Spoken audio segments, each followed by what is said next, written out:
quarto ano. Tudo bem?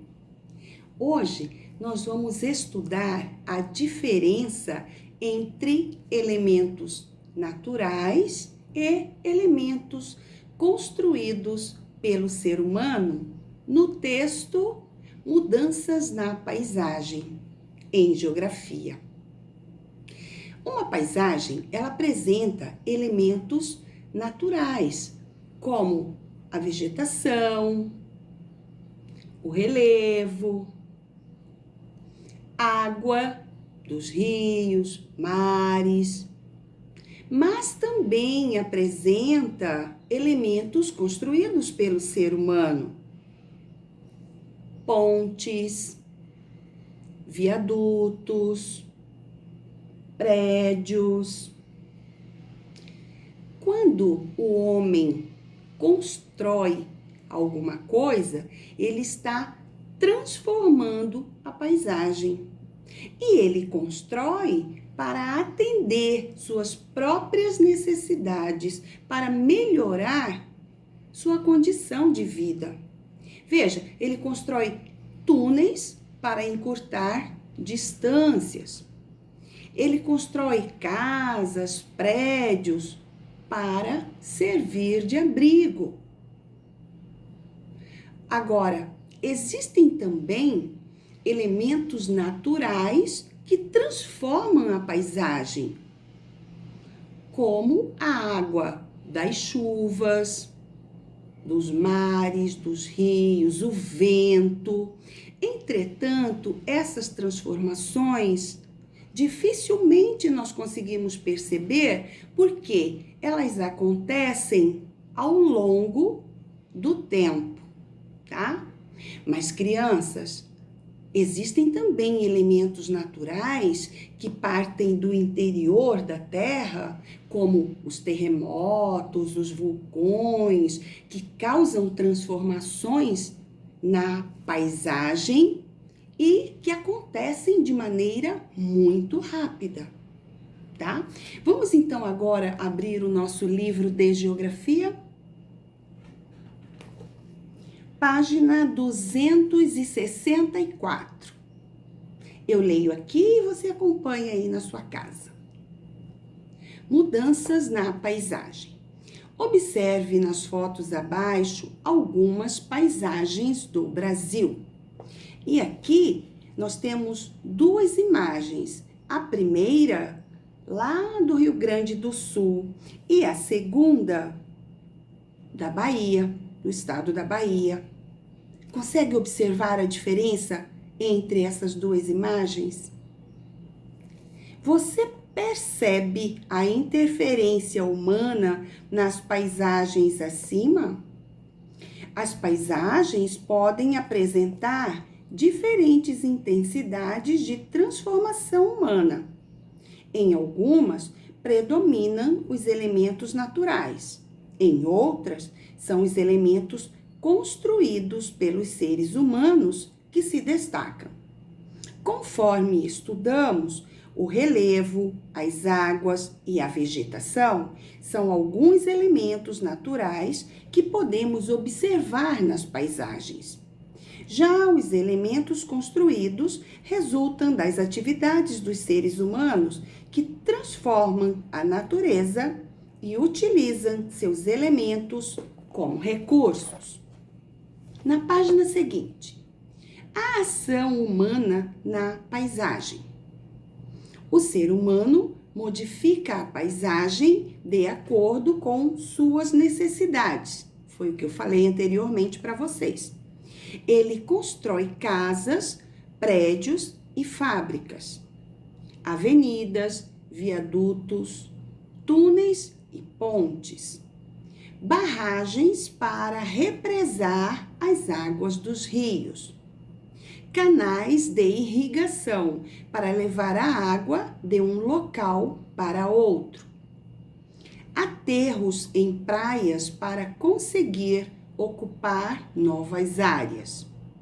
Além disso, o ser humano constrói usinas hidrelétricas aproveitando as quedas d'água dos rios.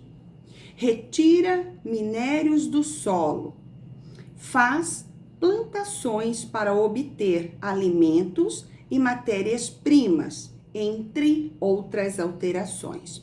E aí você pode constatar nessas 3 imagens da página 265 a ação humana que transformou as paisagens. As consequências da ação humana. Muitas vezes, as modificações que o ser humano faz nas paisagens trazem prejuízos à natureza e afetam o desenvolvimento da região. A derrubada de árvores sem que haja reflorestamento e a poluição de rios e mares são exemplos de ações humanas que podem trazer sérias consequências para o ambiente, prejudicando os seres humanos. Veja, essa primeira imagem, plantação de soja em Belterra, no estado do Pará. Belterra é a cidade em que meu pai nasceu, sabia? Ao fundo, vegetação original da floresta amazônica. Agora, a imagem seguinte. Poluição na praia da Ilha do Fundão, no Rio de Janeiro, no estado do Rio de Janeiro. Crianças, vejam só nessa imagem a quantidade de lixo acumulado. Que coisa triste de se ver, não é verdade? A ação dos fenômenos naturais. Além dos seres humanos, a água da chuva, dos rios, dos mares e o vento também provocam modificações nas paisagens. No entanto, não conseguimos perceber muitas dessas transformações porque elas ocorrem bem lentamente, ao longo de milhões de anos. A água das chuvas modifica o relevo, como você já estudou. Ela desgasta os terrenos mais elevados, deixando-os mais baixos, e leva pedaços de rocha e solo para outras áreas, transformando as paisagens tanto dos locais de origem desse material, como de onde ele se depositou. Ou seja, acontece 2 transformações, do local de onde saiu e também no local onde houve o depósito. O vento também age esculpindo as rochas e transportando materiais de um local para o outro, principalmente onde não há vegetação. Observe as fotos. Olhe só a primeira foto, que linda! Lá no Egito, né? Vento transformando rochas, esculpindo rochas. A segunda, lá na Lagoa da Conceição, no estado de Santa Catarina. Veja bem as dunas que vão se formando através da ação do vento. A água do mar, ao bater por um tempo em determinado terreno, também retira dele materiais, como solo e areia, e os leva para outros locais. E aí é quando as falésias aparecem, né? Pela ação da água do mar, como está mostrando essa imagem lá no estado do Ceará. E logo em seguida temos nossa primeira atividade. Observe as fotos abaixo que retratam o mesmo local em épocas diferentes. Depois, responda as questões a seguir. Observem a imagem de número 1. Praia no Rio de Janeiro, no início do século XX. Olha só como era. Agora a imagem 2. O mesmo local em 2019. Verifiquem a diferença, crianças. E já na página seguinte, nós temos a letra A. Que mudanças você observa ao comparar as fotos? São muitas. E aí você vai registrar aqui as mudanças que você consegue observar entre a foto número 1 e a foto número 2. A letra B. O que existia na paisagem no início do século XX que permanece em 2019?